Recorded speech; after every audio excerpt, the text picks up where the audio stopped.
নীলকণ্ঠ ফেরিওয়ালার জট পাকানো কবি।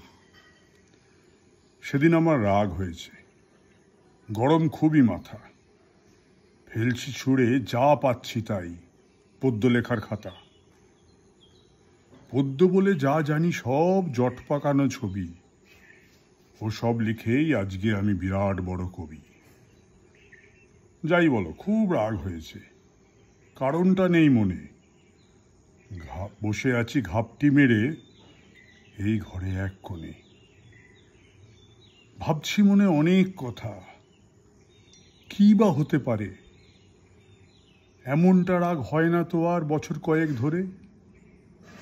জট পাকানো পদ্য লিখে নাম হয়েছে ভারী, কেউ বোঝে না তবুও শোনে নিয়ম অনুসারী। ঝপাং করে খপাং করে এপাং করে আর পদ্য লেখার গুলতি আমার উদ্ধত দুর্বার। মুখে বলি আর নেব না, তবুও দিয়ে দেয়।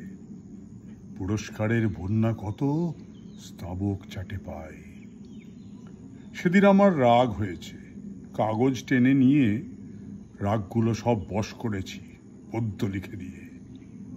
জট পাকানো পদ্য সবই, বইতে তবু ছাপে। স্কুলগুলোতে লাইব্রেরিদের রাখতে বলা থাকে। পড়বে না কেউ, সব জানি তো, হাজার হাজার বই বিক্রি হবে আমার কথায়, বিরুদ্ধতা কই। রবি ঠাকুর পারল না যা আমি পেরেছি যে, মানুষ সমান মূর্তি গড়ে সাজিয়ে রাখি নিজে। নোবেলটা নয় আমার হাতে, ইচ্ছে ওটাও ছিল।